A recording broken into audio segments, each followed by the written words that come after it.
Radio Pirate. Radiopirate.com.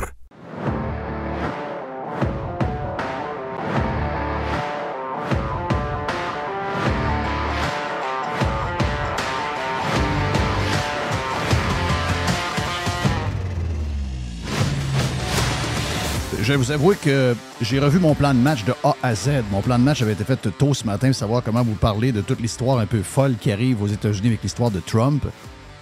Mais j'ai été déstabilisé dans les dernières minutes. Juste vous raconter que ça a commencé hier. Super de game de hockey entre les Panthers et les Rangers. Gagné par les Panthers, la série maintenant 3-2 et on se retourne à Sunrise pour le match numéro 6. Et, ça va finir en 7. Moi, je pense pas. Je pense que. En principe, c'est déjà fini. On s'entend. Donc, je pense que non, les Rangers ne sont pas capables de jouer cette game-là. À part 2 joueurs. Les autres ne sont pas capables de jouer la game de la board, comme on appelle. Donc, c'est un style de hockey que pas toutes les équipes peuvent endurer. Ça prend des équipes physiques. Dallas va être capable d'endurer ça.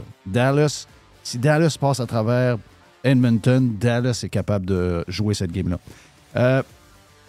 Et entre les 2 périodes, je pense que c'est entre la 2e et la 3e,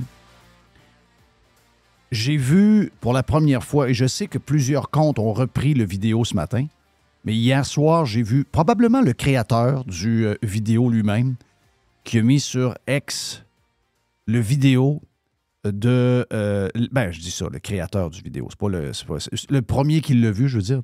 Celui qui a déposé le vidéo que tout le monde reprend, parce que c'est pas lui qui a créé le vidéo, c'est vraiment... malheureusement, c'est vraiment celui qu'on va vous parler qui l'a créé pour vrai. Mais j'ai regardé ce vidéo-là hier soir de Richard Latendresse de TVA dans une émission qui s'appelle Contexte, que je ne connais pas, qui est diffusée, je pense, à LCN après souper, qui remplace peut-être l'émission de Denis Lévesque, si je ne me trompe pas, peut-être. Ça semble être ça. Okay. Et le vidéo nous montre Richard Latendresse qui analyse et qui se réjouit de voir les Américains, probablement 500, 600, 800 Américains entassés dans un bar à 2 étages avec un méga gros écran au mur du bar en train d'écouter CNN, oui. Jack Taper, qui va donner le verdict du procès de Trump contre Stormy Daniels. Et là, quand Jack Tapper donne le résultat qu'il est coupable, la foule se lève, c'est le party, c'est les high-five, la bière en revole, tout le monde crie, tout le monde beugle. Et là, le pauvre, on va l'appeler comme ça, là, le pauvre Richard Latendresse, je connais Richard depuis longtemps, il était à CJPM auparavant quand il est sorti de l'ATM à Jonquière. Mais c'est une fin de carrière. Parce que hier soir, c'était tellement big, je me suis dit, mais voyons, ça se peut pas que Richard Latendresse ne sait pas que plein de gens utilisent ce vidéo-là depuis des années, depuis 2018. Pas depuis 2 mois, là. Non. C'est pas de nouveau. Tout le monde qui suit le web un peu a déjà vu quelque chose fait avec cette vidéo-là. Et ça a déjà été même utilisé, pas contre Trump, mais pour Trump, dans un autre contexte. C'est une vidéo qui est utilisée à tout bout de champ pour les gens qui font des fakes sur des situations X, et c'est très drôle, ça devient très drôle, mais lui, il y a cru. Excusez-moi, c'est une fin de carrière, là. Ce vidéo... Hier, c'était tellement gros que je n'ai pas cru à ce vidéo-là. Hier, quand on a tout vu ça, on a dit, mais voyons, c'est pas vrai. On se l'est changé dans le canal. Ça s'est pas arrivé, ça, là. Parce que la vidéo... Jerry non plus, Jerry ne croyait pas non plus. Mais pour expliquer, là, cette vidéo-là, originalement, en 2018, c'est un tournoi de soccer. Okay? Exact. Je ne m'en rappelle pas. Je pense que c'est le bar, il y a des drapeaux irlandais. Non, mais le bar, il y a des drapeaux anglais. Tu sais, la Croix-Rouge. Oui, c'est ça. Fait que là, mais ça, je l'avais vu, moi, l'original. Je me rappelle quand ça a sorti, l'original. Là, j'ai dit, les Anglais sont-tu capotés, hein? Parce que là, leur équipe venait de compter, ils présentaient ça dans le bar sur l'écran géant. Exact. Mais juste pour te dire que le vidéo que Latendresse a présenté, ce montage-là est très bien fait. Parce que tu n'as pas remarqué, c'est qu'à la fin du vidéo, quand il monte en haut, il y a une petite TV qui est là aussi. Et la TV aussi présente le OK, le donc hoax. les petits détails, il y avait tous les détails Oui, étaient c'est ça. pensés. Mais en Wow. même temps, ça se... Mais non, écoute, on se l'est dit hier. On s'est échangé le vidéo hier aux alentours de 9h30, probablement même après 10h. Et on s'est dit, ça se peut pas, c'est trop gros. Et ce matin, j'ai revu d'autres qui ont retweeté sur X le vidéo. J'ai vu André Arthur, live du ciel, du paradis, de l'enfer. J'ai vu Roxane la banane. J'ai vu un paquet de monde et je me suis dit, oh non, ils sont tombés dans le panneau. Ils ne se rendent pas compte que c'est un montage puis c'est un fake. Tu sais, ça existe des fakes. Ben, François Legault s'est fait avoir par un montage AI. Ouais. Le vidéo là, qui est sur son compte, qui a probablement été hacké, où il nous parle que d'être plus pauvre que l'Ontario, c'est pas grave, puis c'est pas une finalité en soi. Donc, ça, ce vidéo-là, c'est très, très bien fait. Il est sur le compte de François Legault. Probablement que François Legault et son équipe ont été hackés hier et que quelqu'un a fait une vidéo extraordinaire en AI. Le AI est en train... Je ne sais pas quel artiste le disait hier. Je pense... c'est le gars de Hall & Oates.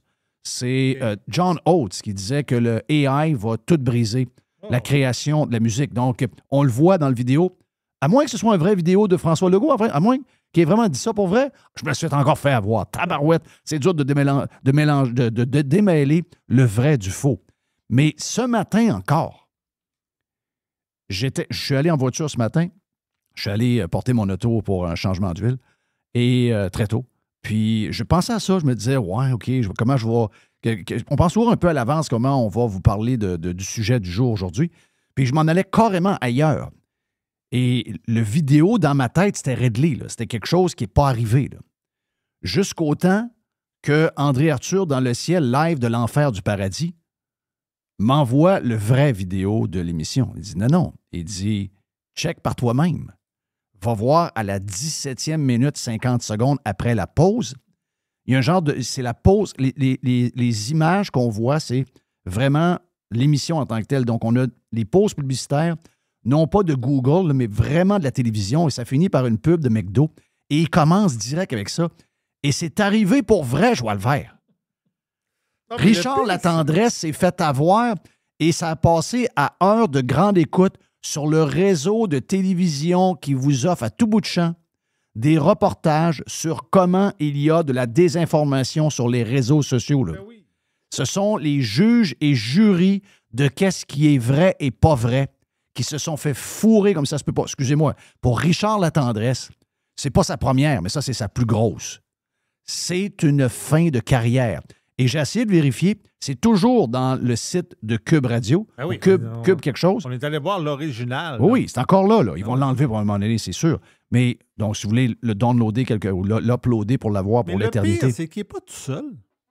Tu comprends? Il y a du monde autour de lui. Mais tu sais, ultimement, c'est lui qui porte la charge. Non, mais c'est pas ça. C'est que même je me rappelle même pas, il était avec qui. Ben non, c'est son show à lui. Il est seul. C'est son show à lui, mais je veux dire, il y a du monde autour, il y a des recherchistes, il y a du monde qui vont sur le web. Il y a un producteur, il y a quelqu'un qui a... Il y a quelqu'un qui a déjà vu ça, certaines vidéos-là. Ça veut dire que de toute la gang, il n'y a personne qui a vu ça. My God. Ouais. Non, c'est une fin de carrière. C'est une fin de carrière pour Richard Latendresse. Et on revient sur l'histoire en tant que telle. C'est arrivé hier en fin de journée. On était le jeudi en fin de journée sur l'heure du souper. On est avec Carlos de Punisher pour préparer le Freestyle Friday avec Carlos. Et la nouvelle est sortie comme de quoi que le jury était prêt. Puis, je pense que tout le monde s'attendait à ce que... Trump lui-même s'attendait à être reconnu coupable. Il nous a parlé entre les lignes, parce qu'il ne pouvait pas trop nous parler entre les lignes du juge donateur démocrate. Donc, parce qu'il y avait un gag order, donc il ne peut pas jaser tellement de la situation, mais il savait qu'avec le juge qui avait là, les instructions que le juge avait données au jury, il n'y avait pas de chance de s'en tirer. Il y avait 34 chefs quand même. Donc, peut-être qu'il aurait pu en gagner une coupe. Finalement, ils ont toutes perdu. Toute la gang et les 34. L'histoire, c'est quoi pour les gens? Parce que là, j'ai vu des vidéos de gens qui disent « Oh yes, parfait, c'est un criminel, son cas est réglé. » Oui, sauf que on parle de quoi exactement? Posez-leur la question aux Québécois à la sortie du centre d'achat qui sont contents de voir que Trump est reconnu coupable. Personne ne peut vous expliquer exactement ce qui s'est passé. Il n'y a rien de plus simple. Finalement, ça fait un peu PIQ comme histoire. C'est le genre de choses qui arrivent dans des pays douteux comme le Brésil. Ça peut arriver en Chine, ça peut arriver en Russie, ça peut arriver au Nicaragua, ça peut arriver en Iran. Et c'est très surprenant que ce genre de niaiserie-là arrive aux États-Unis d'Amérique. Donc, qu'est-ce que c'est exactement? Le reproche qu'on a fait et sur quoi on l'a accusé pour être certain qu'on essaie de briser sa carrière politique et de l'éliminer, de retourner à la Maison-Blanche, l'histoire est très niaiseuse. C'est une femme qui prétend avoir eu une relation sexuelle. C'est une prostituée qui s'appelle Stormy Daniels. Elle s'est présentée publiquement en disant qu'elle avait une histoire juteuse pendant la campagne de 2016 à raconter sur ses relations avec Donald Trump. Et l'organisation de Trump a réglé le cas de cette femme-là avec une entente à l'amiable, une entente avec un NDA, donc un Non-Disclosure Agreement. Et dans le Non-Disclosure Agreement, il y avait aussi un 100 000 $ qui a été donné par l'organisation de Trump. Donc, ça venait de l'argent des donateurs. Donc, ça n'est pas de l'argent. Et c'est avec cette technicalité que Trump va se retrouver dans en tout cas, il y en a qui le voient en prison, il y en a d'autres qui le voient probablement se pardonner lui-même comme étant président. Donc, on va voir comment ça va aller, parce que s'il va en appel et que ça retarde toute la patente et qu'il redevient président, il va pouvoir peut-être s'auto-pardonner lui-même. Donc, ça, c'est quand même quelque chose de spécial. Mais ça ne fait pas une belle jambe pour les États-Unis, qu'on voyait comme étant peut-être le pays le plus droit au niveau de son système judiciaire et tout. Là, on voit que finalement, on est pris avec des histoires abracadabrantes qui font penser au PQ, aux républiques de bananes, qu'on aime ridiculiser très souvent. Donc, ce que la Cour veut dire par là, c'est que quand on parle de hush money, ça veut dire que l'organisation de Trump, donc son avocat qui était contre lui dans ce procès-là, l'avocat qui a fait le paiement à l'époque, qui était avec Trump, eh bien, cet avocat-là a donné 100 000. Et pour le juge qui a convaincu le jury puis les procureurs, c'est que cet argent-là a fait fermer la boîte à à Stormy Daniels, la prostituée, et en ayant le droit de parole enlevé par une entente avec un montant de 100 000, eh bien, Trump s'est donné un coup de main pour sa campagne de 2016. On s'entend qu'entre vous et moi, c'est pas quelque chose qui aurait, avec toutes les choses que Trump a dit et fait en 2015, avant l'élection de 2016, pas l'impression qu'une histoire un peu bizarre avec une fille qui semble aimer la caméra et avoir beaucoup d'exposure, on s'entend que c'est pas le genre de patente qui aurait changé le résultat de l'élection en 2016. Mais anyway, c'est fait maintenant, c'est triste. Elon Musk le dit, d'autres l'ont dit également, donc pas nécessairement des gens qui sont... mais quand le système de justice se donne le moyen d'attaquer quelqu'un pour des raisons politiques, pour l'éliminer, pour un grand pays comme les États-Unis, c'est un grand jour sombre. Enlevez l'histoire de Trump. N'aimez pas Trump, l'histoire n'est pas importante. Le nom de Trump n'est pas important dans l'histoire. Ce qui est important, c'est le précédent que ça crée. Maintenant, les États-Unis d'Amérique ne pourront plus jamais intervenir dans un endroit dans le monde en disant qu'il y a, mettons que Poutine élimine ses concurrents pour le remplacer, etc. On n'aura plus jamais ce pouvoir-là parce qu'ils viennent de créer un précédent pour les États-Unis d'Amérique. C'est une histoire très triste. Beaucoup de Québécois se réjouissent, beaucoup de Canadiens se réjouissent, mais l'histoire est tellement niaiseuse. Mettons que vous êtes content et que l'histoire vous sert bien. Ça donne quoi comme...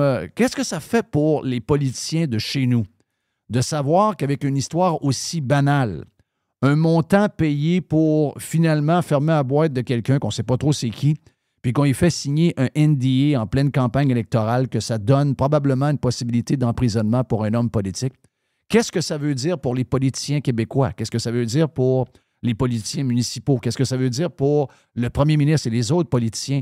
Qu'est-ce que ça veut dire pour les gens impliqués dans toutes sortes d'organisations semi-politiques, subventionnées par le politique, qui veulent complètement changer vos vies? Qu'est-ce que ça fait pour quelqu'un qui était au gouvernement, a pris des décisions qui sont maintenant prouvées comme étant les pires décisions de l'histoire, probablement dans une histoire de virus inventé un peu?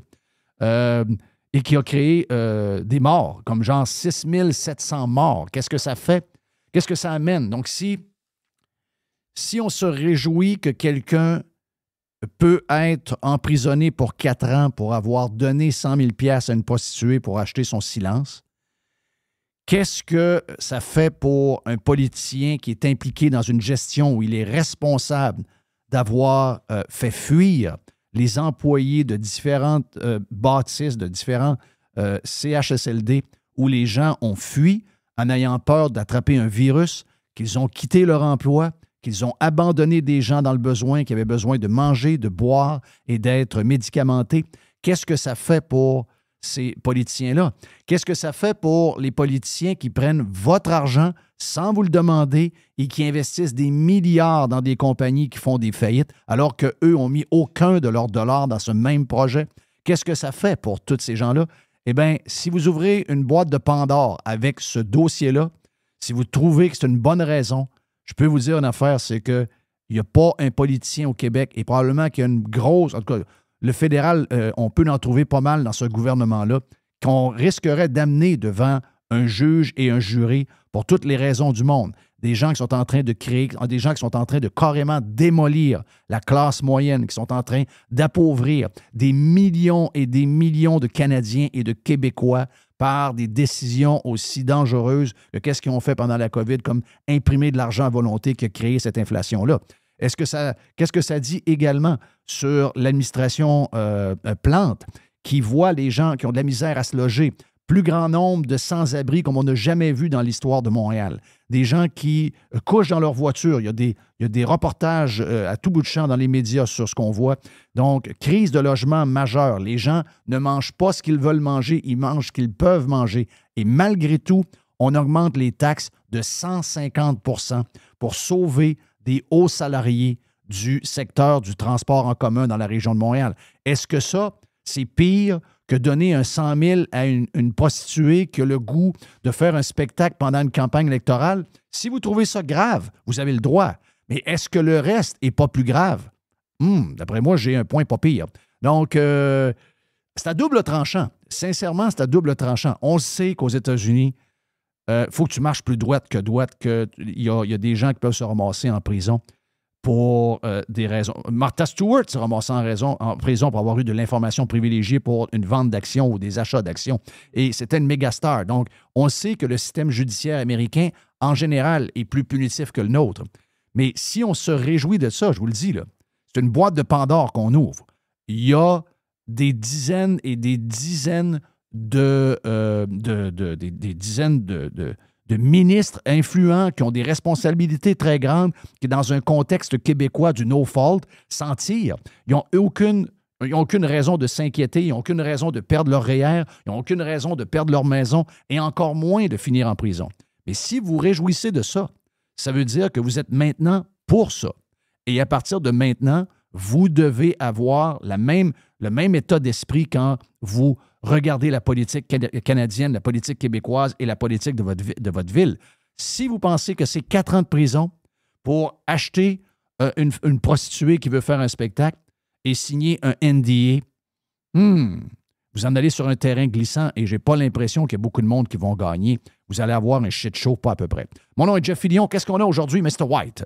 On a la boîte à pizza. Puis Yes. Jerry, il était complètement... J'ai vu sa boîte, là, puis c'est beaucoup, beaucoup de stock. Après ça, on a Nicolas Gagnon, qui est la Fédération canadienne... J'adore Nick. Nick est extraordinaire. Fédération canadienne des contribuables et Frank de Firebonds. Nick est extraordinaire. C'est un jeune qui voit comme nous autres. Il voit clair. Il pourrait être mon gendre. Je le prendrais comme genre anytime. Il est vraiment cool. Non, il est vraiment Donc, on a tout ça dans les prochaines minutes. Mon nom est Jeff Fillion. On a plus de stock également sur le Prime en passant.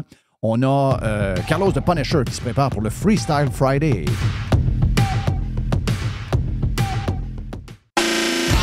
Radiopirate.com. No commercials. No limits. No rules. Radiopirate.com. Faites partie de l'invasion. JeffFillion.com. Oh.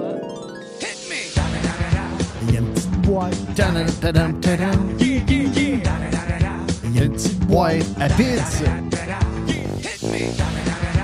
y a une petite Rapids. Rapids. Une petite boîte. Une petite boîte Rapids. Je vais leur faire mélanger dans la boîte. C'est incroyable. Quelle boîte à pizza bizarre. Très bizarre. Là. À ce point-là? Oh oui, ça fait bizarre. Il y a un peu de boursicotage à travers. Il y a toutes sortes d'histoires. Mais Moi, j'aime beaucoup la boîte du vendredi. oui, mais c'est ça l'affaire. C'est que c'est une pizza, c'est le reste du frigidaire. C'est ce qui reste dans le frigidaire, puis tu le coupes en morceaux, tu mets ça sur une pâte avec de la sauce et du fromage. Des fois, il y a des mélanges qui sont louches. Là. C'est un reste de zucchini avec du jambon, du poulet. Et des moules. Puis des moules, ouais, c'est ça. C'est fait moyen. Mais qu'est-ce que tu veux? On vit de le frigidaire. Là, moi, je mets des petits morceaux de cantalou là-dessus. Oui, pourquoi pas? Ananas, cantalou. Oui, c'est quelque chose de bizarre. Vous êtes très bizarre. Oui. Est-ce que... Ben, là, moi, j'ai du monde... Là, il faut que je te parle d'un gars bizarre. Ah, c'est encore moi! Non, il se sent visé. Bon, la victime. Mais non, la chouchoune qui se sent victime. Oui. Chouchoune. Là, je vais me Ok. mettre. je vais Tu me devrais remplir écrire dans le Journal de Québec. Hmm? Dans le Journal de Montréal, le Journal de Québec, il y a beaucoup de gens comme ça. en bas Ils sont toujours victimes de quelqu'un. Oh, ils m'ont traité de non. Donc, c'est qui le gars bizarre? Le gars bizarre, il s'appelle Anant Ambani. Qu'est-ce qui est bizarre, lui? Oui. Anant Ambani. Est-ce que vous vous rappelez, en mars dernier, c'est moi qui n'avais glissé un mot ici à Radio Pirate, mais ça avait fait le tour un peu du web, et c'était le plus gros mariage de l'histoire. Je sais pas si vous vous rappelez de ça. Non. Oui, c'est sûr qu'il y a des pirates qui s'en rappellent, de Anant Ambani. C'est qui, lui, Anant Ambani? C'est le fils de Mukesh Ambani. Mukesh, c'est un homme d'affaires indien, le grand boss de Reliance. Reliance, c'est quoi? Un énorme conglomérat indien. India. Textile, pétrole, pétrochimie, polymère. C'est une des plus grosses compagnies au monde, Reliance. Le boss de Reliance, c'est Mukesh. Puis Mukesh, il a des enfants. Puis son petit dernier, je dis le petit dernier, le gars paye 300 livres. Son petit dernier, c'est... J'aime ça que je l'ai rencontré parce que je me sentirais petit. C'est Anant. C'est le petit dernier. Il est toxon, là. Il est assez toxon. Mais sa femme, elle est belle. Elle est belle. L'affaire, c'est que moi, je pensais en mars dernier que c'était son mariage. Non, non, non, non, non. C'était une fête de pré-mariage. Oui, OK? c'est ça que tu avais dit. Oui, c'est ça. C'est pas son mariage. Ça, je me rappelle. Oui, Je me rappelle. Oui. Son pré-mariage. Ça l'a coûté combien, son pré-mariage? 150 millions de dollars. Non, pas 5, pas 25. Là, tu dis 25, c'est de l'argent. Non, c'est 50. Non, c'est 3 fois ça. C'est 150 millions de dollars. Ça a duré 3 jours. Et les invités, parce qu'il y avait 1200 invités, mais pas n'importe qui. Jerry ne pouvait pas y aller. Il y avait Mark Zuckerberg, le boss de Disney était là. Il y avait même Hillary Clinton. Il y avait Ivanka Trump. Les 1200 invités, la grande majorité, c'était des gens connus ou du monde d'affaires, etc. Et eux autres, imaginez-vous un instant, là, au mois de mars, la place où ils ont fait le pré-mariage, il y avait un problème. C'est qu'il n'y avait pas d'hôtel dans le coin. Parce que lui, c'est un secteur de l'Inde, d'où eux autres, ils viennent. Mais tu sais, c'est une Tu ville. vas me dire qu'il a fait bâtir un hôtel. Lui, ce qu'il a fait, il a fait bâtir 14 tentes. OK. Mais le mot tente ici, il n'est pas tellement bon. C'est des genres de yourtes. Tu sais, des yourtes, des genres de tentes en rond, là. Mais des yourtes immenses. Il ne faut pas s'imaginer, là. Des yourtes. Écoute, il faut que tu loges 1200 personnes dans des yourtes. Ils ont fait bâtir des toilettes en marbre dans des tentes. Oui, un peu patente. Là. C'est 150 millions. Là. Faut que tu le flambes, le fric. Qui chantait au pré-mariage? Rihanna, qui était là. Elle a été payée 6,3 millions, Rihanna, pour chanter. au pré-mariage. Et il y avait des éléphants, puis des affaires. On a entendu, là? Tu sais, des chameaux, des éléphants, des affaires. Okay. C'était un pré-mariage complètement sauté. Complètement sauté. Et là, parce que moi, j'aimais le patinage. Qu'est-ce que tu veux? J'aime un peu ça, le patinage. Mais là, je dis, Colin, le couple, parce que c'est Amant Ambani et sa fiancée qui s'appelle Radhika. Et là, je dis, c'est le fun. Elle aime les gros.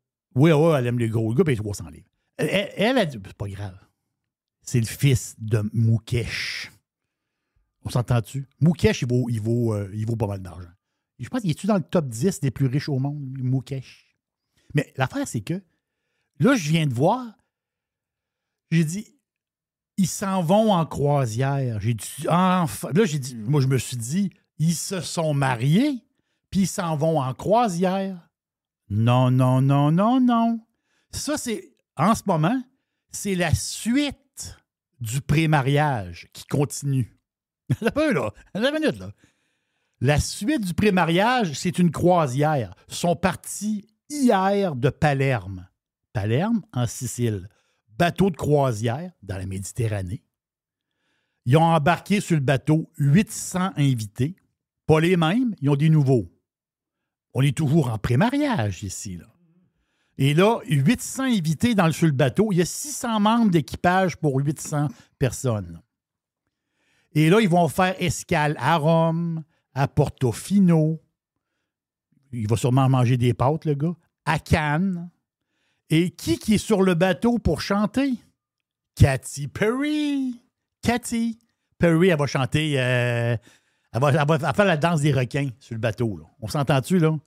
Et ce bateau-là va finir sa croisière à Cannes. On est toujours en pré-mariage ici, là. Il va y avoir un feu d'artifice dans le port de Cannes au complet, parce que le bateau va être amarré là. Il va y avoir un feu d'artifice. Et là, les 800 invités vont débarquer du bateau et ils vont loger à Cannes dans les hôtels. Mais tout ça est toujours payé par Anant Ambani, le fils de l'autre. Par son père, finalement. Par son père. Et le lendemain soir, c'est pas fini encore. J'ai dit, ils vont-tu se marier un jour? C'est pas fini. Le lendemain soir, ils ont loué une villa. Je pensais qu'ils l'avaient acheté, mais quand même, ils ont fait attention à leur argent. Ils l'ont loué. C'est une villa qui vaut à peu près 40-50 millions, à peu près, dans la région de Cannes. Et le soir, les 800 invités vont aller passer une dernière soirée avec Anant Ambani. On appelle ça un mariage éco-responsable. Ils doivent avoir des ustensiles en bois. Oui, tout est... Oui, ustensiles en bois, paille en papier. On est correct. Ouf! Et voilà. Et nourriture de saison. C'est-à-dire, puis pas de bouffe qui vient d'ailleurs. C'est-à-dire, c'est tout le moins... Il y a vraiment un côté green, moi, je pense. Surtout que son père, il est venu multimilliardaire à cause du pétrole et de la pétrochimie. C'est le king du plastique dans le monde, là. Si tu dis plastique, là, Okay, c'est Reliance. Là. C'est le king. Non, c'est le king du plastique. Les autres, c'est des... Je pense que tout le plastique qui flotte dans la mer, ça vient de lui, là. Non, le gars, il n'est pas riche. L'argent, il brasse la tête, il y a des billets qui sortent. Là. Mais pensez à ça 2 secondes. C'était un pré-mariage. Et ça, c'est la suite du pré-mariage. Attendez, il ne s'est pas marié encore. J'ai vraiment hâte de voir le mariage, les statistiques qui vont sortir de là. Ça va être complètement hallucinant. Ça s'est jamais vu, là. Ce qu'on voit là, ça s'est jamais vu dans aucun mariage. Oubliez ça, là. C'est un chiard de dépenses d'argent. D'après moi, il va se marier. Puis, là, il y a quand même 150 de flambée pour la première shot. D'après moi, il en flambe un autre 150. Puis, pour le mariage, ça va être peut-être un 200-300 pour le mariage. C'est sûr que Radhika a une belle bague. J'en suis convaincu. Si vous pensez que le mariage coûte cher, imaginez-vous le divorce. Le gros, il est mieux de se tenir droit. Parce que quand elle va partir, ça va faire crouche. Un gars qui a de l'argent pas mal, plus pauvre, Mais quand même, ce gars qui a de l'argent. Ben, plus pauvre. Pas tellement. Nvidia. Je reviens à Nvidia parce qu'il y a quelque chose. C'est un gars, ça? Non, Nvidia, c'est pas un gars. Le gars, c'est Jensen Huang. Oh! Gadon. Jensen Huang, c'est le CEO. Il n'y a pas de Simard là-dedans, hein? Non. Le gars, c'est le CEO de Nvidia. CEO, aujourd'hui, et cofondateur de Nvidia. Mais lui, M. Huang, lui, il est actionnaire d'Nvidia depuis le début. Parce que lui, il est cofondateur, donc il y a des parts, il y a des blocs de parts, puis tout ça. Juste dans les 5 dernières années, 5 ans, 2019 à 2024, donc du 30 mai 2019, j'adore les calculs précis, 30 mai 2019 ou 30 mai ou 1er juin 2024, là, on va l'arranger comme vous voulez. Là. Le gars, sa richesse personnelle est passée de 3 milliards à 90 milliards. Oh, quand même pas pire. Mais juste 3, c'est pas pire. Oui, il part à 3. Il est parti à 3 il y a 5 ans. Il était déjà milliardaire. Là, il est rendu qu'il vaut 90 milliards là. C'est quand même pas pire. Juste sur les derniers résultats financiers, il a fait 7 milliards. Juste cette journée-là. Tu sais, quand ça a fait... La bourse, elle a ouverte à 9h30, ça fait cling-cling. OK. Lui, ça fait cling-cling, puis ça fait 7 dans la valeur du gars. Donc, Jensen Huang, c'est tout à fait extraordinaire. Et, Jeff, il faut que j'en glisse un petit mot, j'ai pas le choix. Parce que le boursicotage cette semaine, il était un peu écourté. Qu'est-ce que tu veux? Ça arrive. Mais j'avais une petite affaire que je voulais... C'est de ma faute. C'est pas de ta faute. Non, je dis pas ça parce qu'on cherche un coupable. Parce qu'on a plein d'affaires à dire. Mr. White nous met beaucoup de stock. OK, c'est Mr. White. C'est la faute à Mr. White. OK. C'est l'inverse. Mon explication est comme à l'inverse. Oui. Mais c'est comme demander... Tu sais, moi, c'est l'inverse. Mais je veux dire, c'est comme demander à un cuisinier de faire de la bouffe pour 40 personnes avec 3 livres de bœuf haché. Mais moi, c'est l'inverse. Comprends-tu? Oui. T'sais, moi, j'ai beaucoup d'affaires. Puis là, ben, oui. T'as beaucoup de viande. J'essaie de faire l'équilibriste là-dedans. Et des fois, il y a des victimes, dont le boursicoteur. Voilà, mais on se reprend. Ça veut dire on se reprend. On va se reprendre. Il n'y a pas de problème. Il n'y a pas de stress. Comme je disais, la bourse, ça rouvre, ça ferme. Il y a un nouveau livre à chaque jour. Mais c'est une question qui a été posée dans le sens que tu dis, je vois Nvidia aller, je vois ces compagnies, ce style de compagnie-là, on va dire en parenthèse, grosses techno. Les grosses techno. Tu sais, si on regarde, mettons, le Dow Jones a pris à peu près 4 %. On fait un chiffron, là, grosso modo. À peu près 4 % depuis le début de l'année. Mais le Nasdaq a fait 17 % de hausse depuis le début de l'année. Donc, le Nasdaq, les grosses technos ont beaucoup marché. Je parle ici des grosses techno vedettes, pour la plupart. Oh, il y en a des fois qui ont un petit slump, ça repart. Mais on parle là, des gros, les gros ensemble. On parle d'NVIDIA, Microsoft, Alphabet, Google, Apple, Amazon, Intuit, Netflix, on peut y nommer. Là. Mercado Libre, EA Sports. L'affaire, c'est qu'il y a un indice. L'indice, c'est, puisque tu as l'indice du Nasdaq, mais il existe l'indice du Nasdaq 100. Le Nasdaq 100, ça le dit très bien, c'est le top 100 des plus grosses compagnies sur le Nasdaq. Là-dedans, il peut y avoir un Costco à travers. Comprenez-vous la patente, là? Mais c'est le top 100 du Nasdaq. Donc, il n'y a pas de guenille là-dedans. Il n'y a aucune guenille. Il n'y a pas de patente, là, une genre de compagnie techno louche qui est en train de crever. Non. Donc, on est dans le top 100. Donc, on a les Kingpin, les Netflix sont là-dedans, de la gang. Donc, top 100. Mais il y a un indice. L'affaire, c'est que pour beaucoup de petits boursicoteurs dont nous sommes, parce que moi, souvent, les boursicoteurs, ils vont dire « Oui, mais moi, j'aime ça trader en dollars canadiens. Je n'ai pas de compte US. Il faudrait que je rouvre un compte US, mais j'ai pas de... » Tu sais, veut dire... on peut acheter, justement, l'indice du Nasdaq 100. Je m'explique. C'est un ETF. Donc, en dollars canadiens, vous allez acheter votre stock à la Bourse de Toronto, mais ça va copier les hausses et les baisses du Nasdaq, mais du top 100 du Nasdaq. Donc, le code, je vous donne le code. XQQ, X Québec, Québec, sa bourse de Toronto, c'est iShare Nasdaq 100 ETF, c'est hedgé en canadien. Donc, c'est ça l'affaire, c'est que c'est le prix que vous voyez, là, parce que ces compagnies-là, c'est des compagnies américaines, en dollars américains, c'est hedgé en canadien. Donc, quand tu es dans ce fonds-là, soyez pas surpris que le fonds, présentement, il est dans son plus haut à vie. C'est normal. Le Nasdaq a pogné 17 000 points, son plus haut à vie, il n'y a pas longtemps. Donc, on est dans le haut, là. On s'entend-tu, là? Mais quelqu'un qui croit aux plus grosses techno américaines, bien, c'est un fonds que tu achètes en canadien qui peut faire ton affaire, qui peut être intéressant pour toi. Je me promène dans la boîte. Tu sais, on parlait de mariage. Il y a un couple qui va se marier. La fille s'appelle Gina Maria. Gina, 26 ans. Gina Maria. Elle va se marier avec un gars. Le gars, il s'appelle comment donc? Il s'appelle Michael quelque chose. Non, c'est pas Michael, c'est... Je pense que c'est Michael. Mais il y a une histoire. C'est que Gina Maria, ils vont se marier cet été. Contrairement au gars de l'Inde qui ne se marie plus jamais. On dit qu'il ne veut pas se marier, lui. Il veut fêter. Mais Maria, elle va se marier. Elle, Maria, c'est la fille à Michael Schumacher. Michael Schumacher. Wow! Donc, Maria, elle va se marier cet été.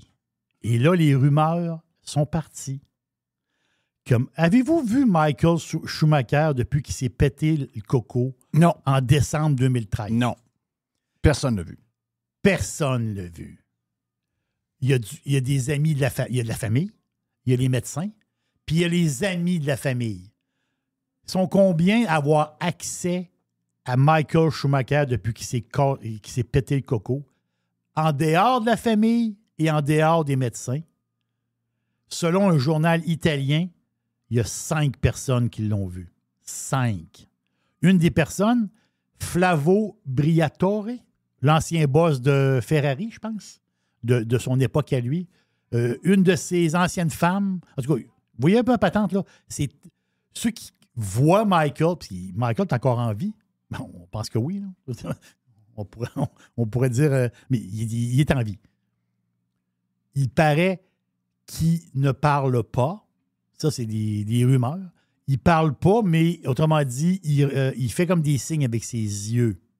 Donc, il veut dire qu'il est capable de parler avec ses yeux d'une manière en clignant des yeux. En tout cas, on est encore dans les rumeurs. Mais l'histoire, c'est que sa fille va se marier avec un gars, c'est un Suisse, là. Je pense que c'est son chum. La face, c'est qu'elle, sa fille, elle vit en Suisse. C'est une maniaque. Sa fille, Gina Maria, c'est une championne européenne de selle western. Je m'explique. Quand vous faites de l'équitation, de la selle anglaise traditionnelle et de la selle western. Elle, c'est une maniaque de selle western. C'est sûr qu'elle a les moyens, là. Il paraît qu'elle possède 40... C'est une maniaque des chevaux. Elle a 40 chevaux à elle. Gina Maria, elle vit en Suisse. Elle n'est pas dans la misère. Mais elle va se marier à 26 ans. Elle va se marier. Et là, ça va se passer à Mallorca. Il est où, Michael, présentement? Il est à Mallorca, sur l'île, dans l'espèce de château qu'il y a là. Elle va se marier à Mallorca. À Mallorca. Mais l'affaire, c'est que, possiblement, sur la photo de mariage officielle de Gina Maria, il va avoir Schumi. Michael. Ça va être la première photo de Schumi depuis qu'il s'est cogné le coco.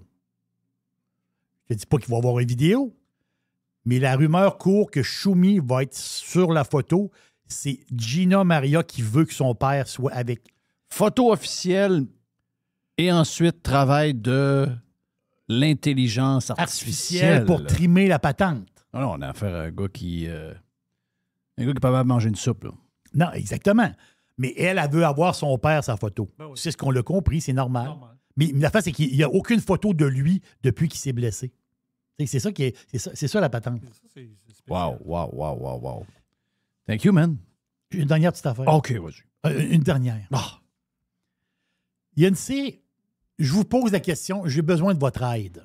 Peut-être que les pirates aussi vont m'aider. Parce que moi, mes enfants sont grands. Sont adultes. Puis, j'ai comme perdu le fil de tout ça là, avec le temps. Je me rappelle pas trop. Là.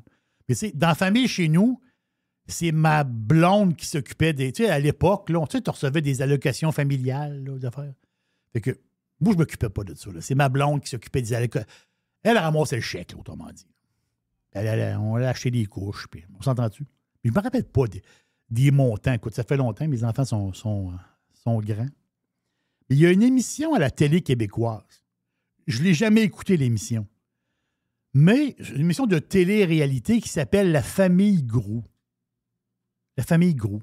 C'est un couple quand même assez jeune. Et eux autres, l'histoire, c'est une télé-réalité, puis c'est une grosse famille.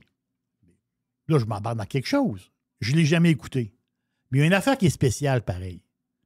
C'est que cette semaine, sur les réseaux sociaux, j'ai pogné ça de même. La dame, elle a accouché de son 13e enfant.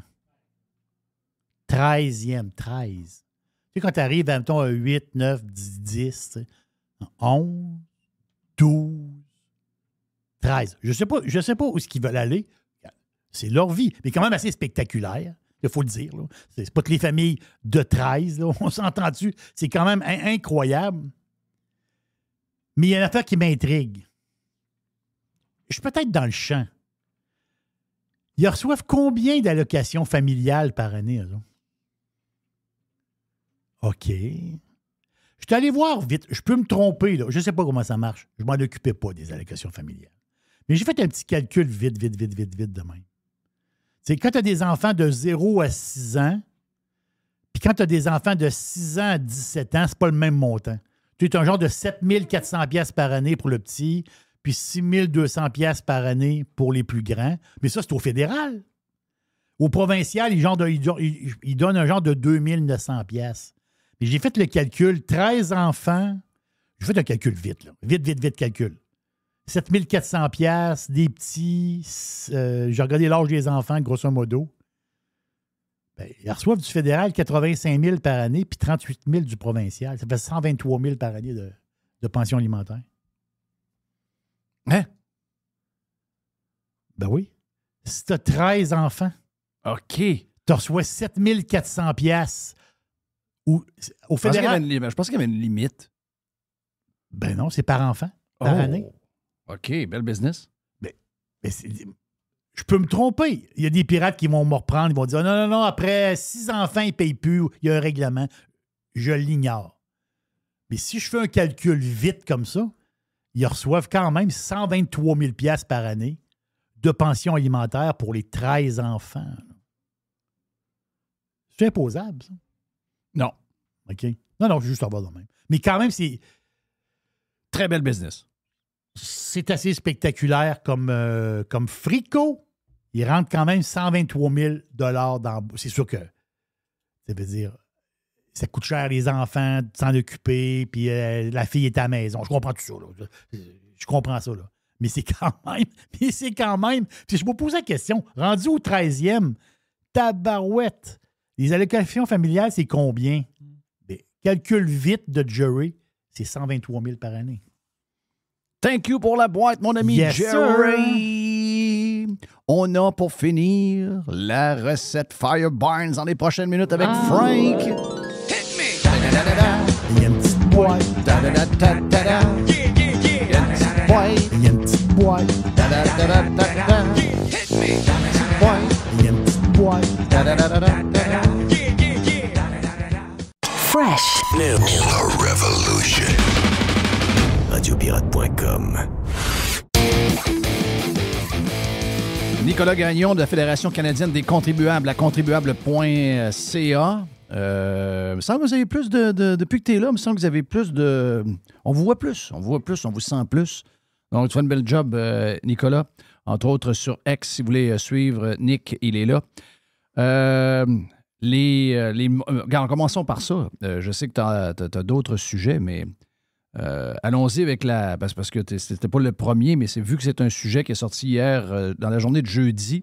C'est pas une surprise là, de savoir que les immatriculations du Grand Montréal, il y aura une augmentation du prix de 150 %.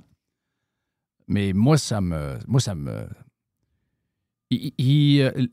mon feeling, Nick, c'est que quand les gens...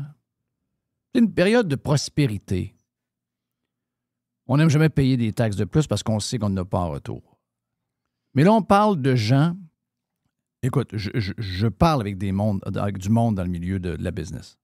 Les gens, en ce moment, ils ont de l'argent pour garder la place où ils vivent, manger des affaires pas comme ils veulent, mais au moins manger un peu, et ils n'ont pas de lousse pour le reste. Il reste pas de lousse en ce moment. Comment ces gens-là peuvent manquer autant d'empathie et de cœur? Honnêtement, c'est une très bonne question. C'est surtout quand on sait qu'à Montréal, on a eu quand même 2 augmentations records des comptes de taxes au cours des dernières années. Puis là, on vient de faire une nouvelle augmentation de taxes. C'est 150 % sur les taxes d'immatriculation. C'est carrément aberrant. Ça représente environ 100 $ par véhicule. Comme tu l'as dit, des gens en arrachent. Puis je veux dire, même si on a remarqué un ralentissement de l'inflation, c'est pas terminé. On en remarque aussi avec les PME comment, je veux dire, les faillites s'accumulent. On remarque aussi l'augmentation, c'est pas juste des taxes en général, mais au final, on a de moins en moins de marge de manœuvre en tant que contribuable. Et ben Valérie Plante, elle avait 2 choix à faire. Essentiellement, là, pour financer le transport en commun, soit ils font le ménage dans leurs dépenses à Montréal, puis on sait qu'ils en ont du gras à couper. C'est quand même une des villes en Amérique du Nord avec le plus grand nombre de conseillers municipaux et de maires d'arrondissement, et sans oublier toutes les dépenses qu'on pourrait couper à droite et à gauche en allant dans les projets d'envertissement de l'île Jean-Drapeau jusqu'aux pistes cyclables puis à la voie Camillien-Hood qui va coûter à elle seule 90 millions. Tu sais, on a dépensé comme ça se peut pas. Puis là, maintenant, on arrive avec le constat de « Ah non, le transport en commun est déficitaire ». Et ben, la solution, c'est de taxer les automobilistes. Taxer des gens qui n'ont pas d'alternative pour se déplacer, qui n'ont pas le choix d'utiliser leur voiture pour se rendre au travail, emmener leurs enfants à l'école, aller faire leur épicerie ou moindrement leurs courses. Puis on s'entend que tu aies une voiture électrique ou à essence en ce moment, ça change absolument rien. Tout le monde est impacté.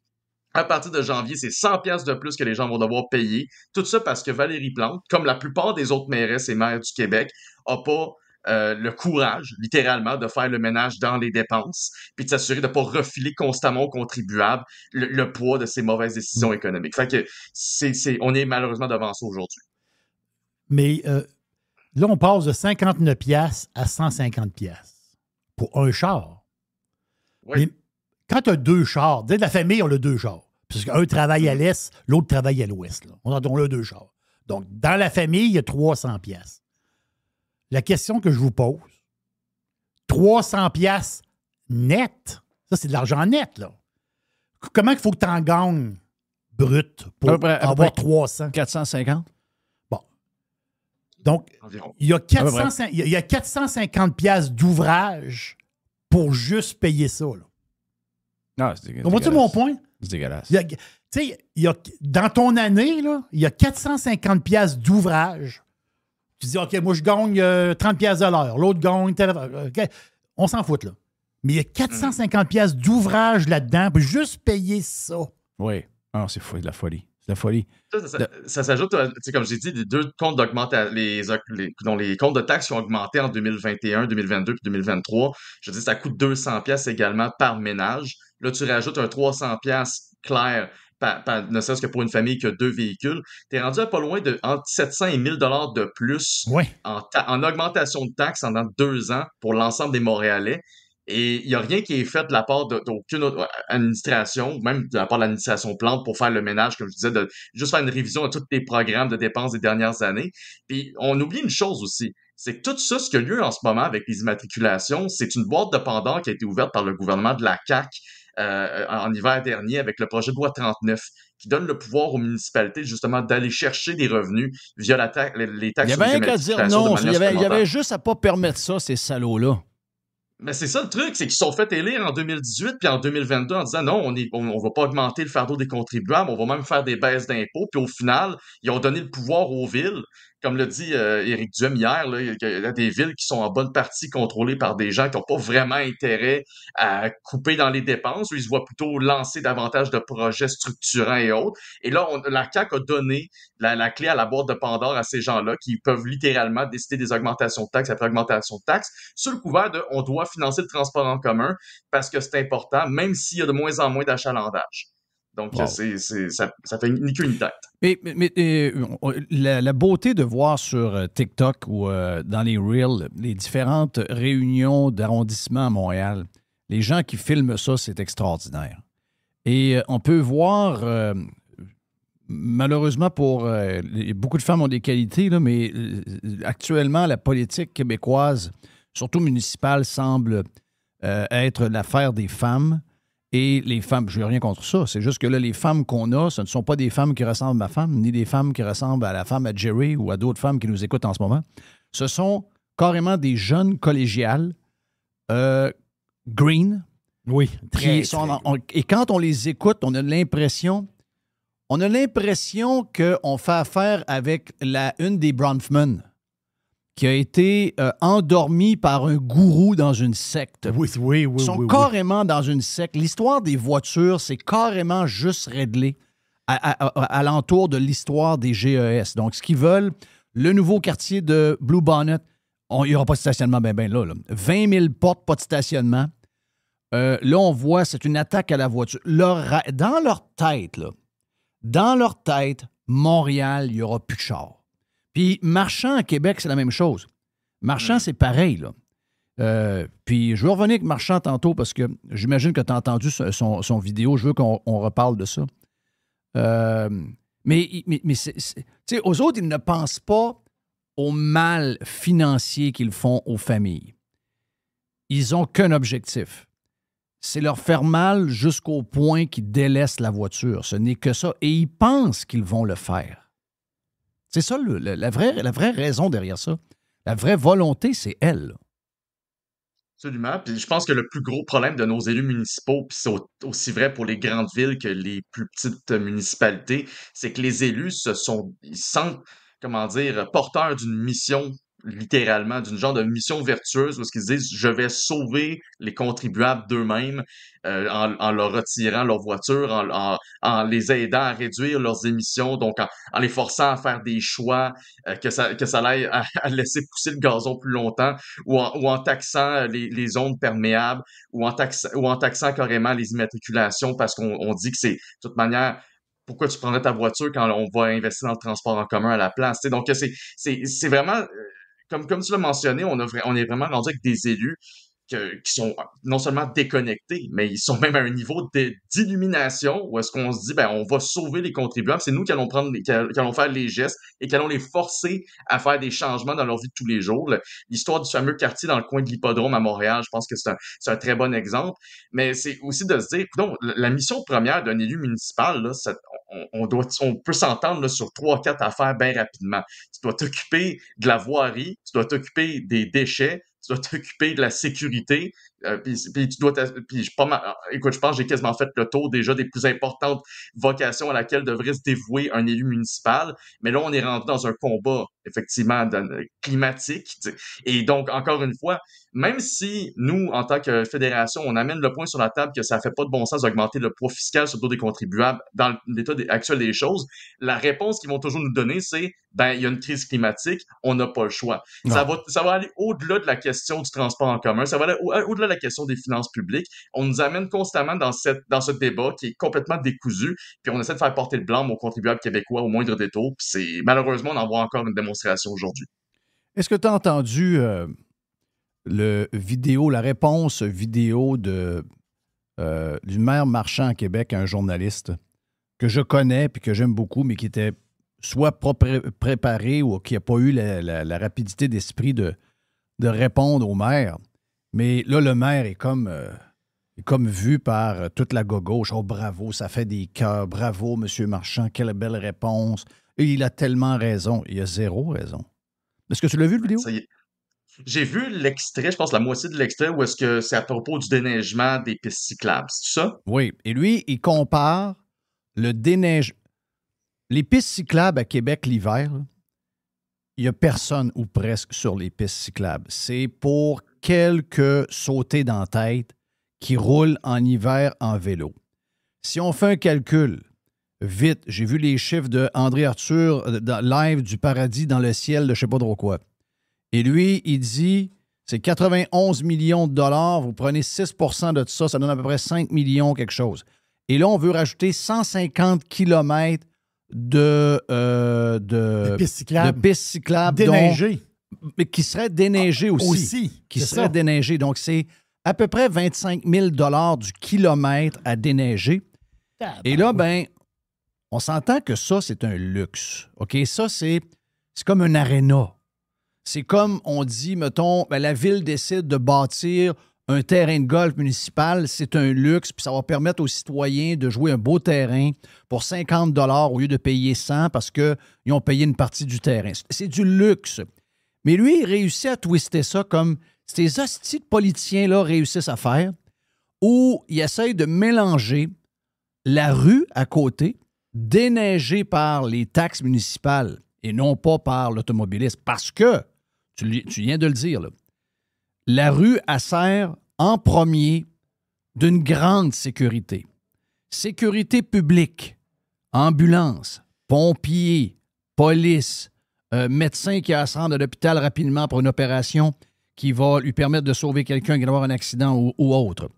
Ensuite, transport de marchandises comme la nourriture, la viande, toutes les affaires périssables, les médicaments, etc., etc.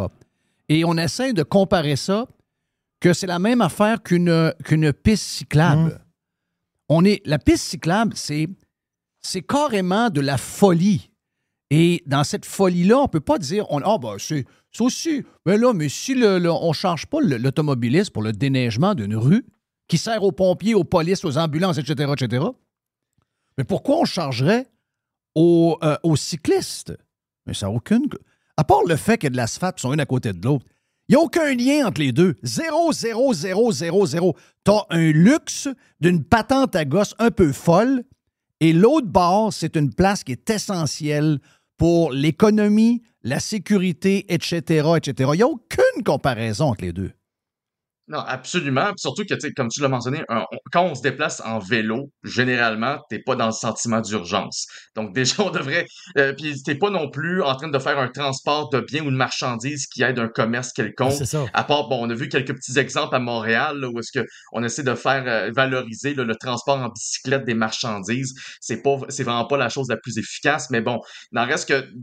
D'un, c'est un luxe. Se déplacer en bicyclette, je dirais pas que ça, c'est un luxe, mais pour une ville de doter d'une telle infrastructure, c'est que clairement que tu as coché toutes les autres priorités que tu pouvais avoir avant de te rendre à construire des pistes cyclables supplémentaires. Puis une chose aussi que j'ai trouvé qui a été un petit peu oubliée par Marchand dans son échange avec le fameux journaliste, c'est que on oublie de mentionner qu'il vient tout juste d'augmenter lui-même la taxe sur l'immatriculation dans sa ville, puis il va l'augmenter encore à l'automne prochain. C'est mon deuxième point. Nicolas, c'est exactement mon deuxième point. Il vient de se tirer dans le pied. Quel est le lien entre une taxe qui est additionnée aux taxes additionnelles, donc des taxes de maison, etc., taxes des commerces? Quel est le lien entre d'aller taxer les propriétaires de voitures qui sont plaqués puis le RTC? Il n'y en a pas. Ils en ont fait un lien, mais dans la vraie vie, il n'y en a pas. Donc, si son explication est bonne pour les cyclistes, elle est bonne pour les automobilistes et la nouvelle taxe. Absolument. Puis c'est aussi vrai à Montréal que dans la capitale nationale à la fin de la journée, là. C'est-à-dire que dans les deux cas, on a du gras à couper. On le sait, dans la RTC, on a vu plein d'exemples de parties de bureaux, d'histoires où est-ce que finalement on flambait des dizaines, des centaines de milliers de dollars pour des niaiseries. Puis là, après ça, on disait, non, on veut pas couper là-dedans parce que c'est pas vraiment du gras. Mais non, on s'entend tous qu'il y a du ménage à faire, tant dans l'organisation que dans les dépenses superflues. Puis autant à Québec qu'à Montréal, on décide de faire, non, on va refiler ça aux automobilistes. Puis on va simplement continuer à défendre cette même ligne où est-ce que, non, c'est nécessaire de faire cette transition-là, il faut avoir plus de pistes cyclables, alors que c'est pas du tout demandé par qui que ce soit. Je disais peut-être par une minorité, mais quand vous demandez aux gens ces deux villes-là, c'est quoi votre priorité présentement en tant que contribuable, en tant que citoyen de votre ville? Je pense que la sécurité, je veux dire, l'état des routes, c'est ce genre de choses-là qui vient en tête aux gens en premier. Puis sinon, l'abordabilité du logement, deux choses dans lesquelles c'est les maires, marchands et plantes sont absolument mauvais. Je veux dire qu'on regarde les résultats des deux villes présentement pour les nouvelles constructions. Donc, on a un nombre incroyable de problèmes à régler puis de priorités auxquelles il faut répondre dans ces deux villes-là. Mais on a des élus qui sont stickés sur cette tentative de nous sauver de nos voitures et en essayant de nous faire croire qu'ils ne mènent pas une guerre contre la voiture, alors que, écoutez, quand on est rendu à augmenter de 150% les immatriculations de ces voitures-là, comme c'est le cas à Montréal, écoutez, on peut pas faire croire aux gens qu'on n'est pas en train d'essayer de leur retirer leur capacité à se déplacer. Parce que c'est exactement ce qui se passe présentement. Et c'est à force d'augmenter les taxes que ça va se faire. Je veux pas non plus nous mettre un chapeau d'aluminium sur la tête, mais quand tu es rendu à augmenter constamment les taxes puis tu donnes aucune marge de manœuvre aux gens, ne serait-ce que pour qu'ils épargnent, tu sais quoi le résultat au final, à part les appauvrir? Ben, ils vont se faire crier des bêtises, ils vont se faire dire des gros mots, et là, ils vont se plaindre en étant en victime que « Ah, l'époque a changé, vous êtes vraiment dur, les gens sont trop durs avec nous. » Ouais, bien, vous faites tout pour vous faire tirer des tomates et des roches. Là. Je veux dire, vous courez après pas à peu près. Je sais que le temps presse, puis tu as un meeting dans quelques minutes, mais je veux que tu me parles de l'impact du prix plancher sur l'essence. On ne nous a pas annoncé de baisse de taxes, même que Fitzgibbon a dit « Ben, c'était de moi, j'y montrerai. » Donc, c'était très bizarre. Quelques secondes après, remet la même vidéo où il le dit. Il dit « Je n'ai jamais dit ça, j'ai été mal interprété quasiment. » C'est un peu une histoire bizarre. Le prix plancher sur l'essence, c'est une bonne nouvelle. Est-ce que tu penses que ça aura un impact sur, entre autres, les Costco de ce monde ou, hier, quelqu'un m'envoyait, Rudy m'envoyait ça hier, Jerry. Il était au Saguenay, l'essence était à 1,54. C'est moins cher que le Costco dans la région de Québec. Oui. Donc, il y a pas une guerre, mais c'est plutôt l'industrie se parle. Il y a quelque chose qui fait qu'à Québec, l'essence à 1,80 quelque chose ou 1,79, ça n'a pas de bon sens. À Québec, on n'est pas assez... on a-tu des raffineries, nous autres, à Québec? Oui, il y a une raffinerie. Ouais, on est collé dessus, là. Oui, raffinerie à Valero, on est pas mal collé dessus. À Chicoutimi, y a-tu des raffineries? Il n'y en a pas. Non, il n'y en a pas. Qu'est-ce qui se passe? C'est Beaulac qui transporte le... C'est Beaulac qui transporte le stock? Transporte le stock. D'après moi, c'est moins cher là-bas? C'est moins cher là-bas. Il y a une crosse. Est-ce que le prix plancher va aider le prix de l'essence au Québec? Oui, je dirais que la question brève, c'est oui. La question un peu plus comme longue, la réponse plus longue plutôt, c'est de dire ça va vraiment varier d'une région à une autre. Juste pour un peu expliquer aux gens c'est quoi le prix plancher, c'est le prix minimum à la rente qui était fixé par la Régie de l'énergie depuis 1997. Puis ça, c'est un prix qui est calculé sur une base quotidienne, tant pour les régions que les sous-régions du Québec. Donc, c'était très variable d'une place à une autre. Puis ça faisait en sorte que les essenceries ou les stations de service pouvaient pas vendre leur essence à un prix sous ce prix fixé-là. Sinon, ils pouvaient recevoir une mise en demeure de leurs compétiteurs de l'autre côté de la rue qui leur disait, écoute, c'est de la concurrence déloyale, tu as fixé ton prix sous le prix de la Régie de l'énergie, donc automatiquement, je te poursuis en justice, à moins, bien sûr, que tu augmentes ton prix. Ce que le trois quarts du monde, ou ce qu'à peu près toutes les essenceries faisaient à chaque fois. En fait, j'ai fait une petite recherche rapidement, en allant voir les rapports de la Régie de l'énergie, puis en 2018 et 2023, il y a eu 4787 mises en demeure qui ont été distribuées à des stations de service qui essayaient de vendre leur essence à un prix plus bas que celui de la Régie de l'énergie. Donc, ça me donne quand même une indication claire qu'il y a eu des opportunités manquées pour les automobilistes d'avoir des meilleurs prix que celui qu'on voyait normalement affiché. Maintenant, comment est-ce que ça va s'appliquer une fois que le prix plancher est retiré? Ça va être très variable. Pour l'instant, il faut dire une chose, nous, à la Fédération, on salue ça. C'est un combat de longue haleine qu'on a poussé pendant 6 ans. C'est une victoire pour nous parce que c'est un mécanisme qui est ridicule, qui n'existe pas dans la plupart des autres provinces canadiennes d'ailleurs. Donc, quand les gens nous parlent de guerre prédatrice de prix puis de concurrence qui pourrait être débalancée, je veux dire, regardez dans le reste du Canada puis dites-vous que ça va ressembler à peu près à ce qu'on a ici. Donc, il n'y aura pas vraiment de changement drastique. Il va y avoir plus de compétitivité. Ça va permettre aux entreprises de réduire, aux essentiels de même offrir des prix un peu plus bas que ce que leurs compétiteurs offrent. Donc, au final, cette compétitivité-là peut juste profiter aux clients. Et l'avantage, c'est que Fitzgibbon lui-même l'a reconnu dans sa conférence de presse. Il a reconnu le travail de la Fédération sur cet enjeu-là. Il a aussi reconnu le fait que effectivement, le prix plancher, ça empêche le libre marché, c'est un aveu auquel on s'attendait pas du tout de la part de Fitzgibbon. Puis au final, oui, dans certaines régions, on va voir une différence. Québec, je pense, c'est le meilleur exemple. Québec, c'est une anomalie parce que à Québec, on paye une taxe de moins qu'à Montréal et pourtant le prix est quasiment 10 cents de plus élevé. Donc, c'est des régions comme ça où est-ce que les disparités pourraient effectivement Est-ce que Costco peut sacrer le bordel, mettons, genre à Québec, dire OK, parfait, on défonce, là, il n'y a plus de prix plancher, on descend, on s'en va à, je sais pas moi, à 1,40, à 1,45. Là, tu viens de prendre une autre débarque, là, tout le monde est fourré un peu. Est-ce que Costco va, parce que ça fait longtemps qu'on dit ça, s'il n'y avait pas de prix plancher, probablement que Costco serait beaucoup plus agressif. Est-ce que tu penses qu'ils vont y aller? Là, il n'y en aura plus, on n'aura plus de repères, mais est-ce que tu penses qu'ils vont être encore plus agressifs qu'ils l'étaient? Ben, en fait, ça, c'est aussi une prétention que plusieurs avaient, c'est qu'avec le prix minimum, on allait protéger les distributeurs locaux des plus gros distributeurs. Mais j'ai regardé ça rapidement. En 2010, les 5 plus gros distributeurs d'essence, donc ça inclut Sobeys, Groupe Arnois, Petro-Canada et Costco, ils contrôlaient environ 49% du marché québécois, ça c'est en 2010. En 2022, ils contrôlent 71% du marché. Donc, le prix minimum, il n'a pas du tout empêché les plus gros distributeurs de prendre plus de place à la fin de la journée sur l'ensemble du marché. Ça a juste fait en sorte qu'on payait plus cher à cause d'un prix qui est fixé de manière artificielle dans les différentes régions du Québec. Donc, est-ce que ça va faire en sorte que Costco peut faire ça? J'en doute. Puis ça, on espère que ça va pas arriver parce que, pour plusieurs raisons. D'un, pour une question de compétitivité un peu plus saine, mais aussi, de notre part, on aimerait ça peut-être que ça arrive en tant que consommateur parce qu'on veut quand même avoir des prix plus abordables. Mais Fitzgibbon l'a quand même dit dans sa conférence de presse que s'il y a trop d'agressivité de la part de certains joueurs, il va ramener le prix minimum. Imagine-toi. Ouais. C'est incroyable.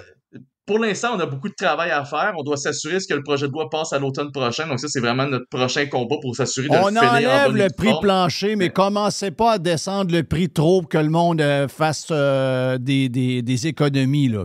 On veut pas que le monde économise. Ah non, sont sur le bord pour le reste du retail, sont sur le bord de faire comme en France puis empêcher les magasins d'offrir des rabais. Oui. Ah non, ils sont complets. Le but, on dirait, c'est de faire des pauvres. On dirait que c'est... Ils veulent construire des pauvres. Ils veulent avoir une usine à pauvres. Je comprends pas leur vision là-dedans. Voyons donc, le ministre devrait dire on enlève le prix plancher et on espère que les entreprises vont tout faire pour baisser l'essence au plus bas qu'ils peuvent. Il dit pas ça!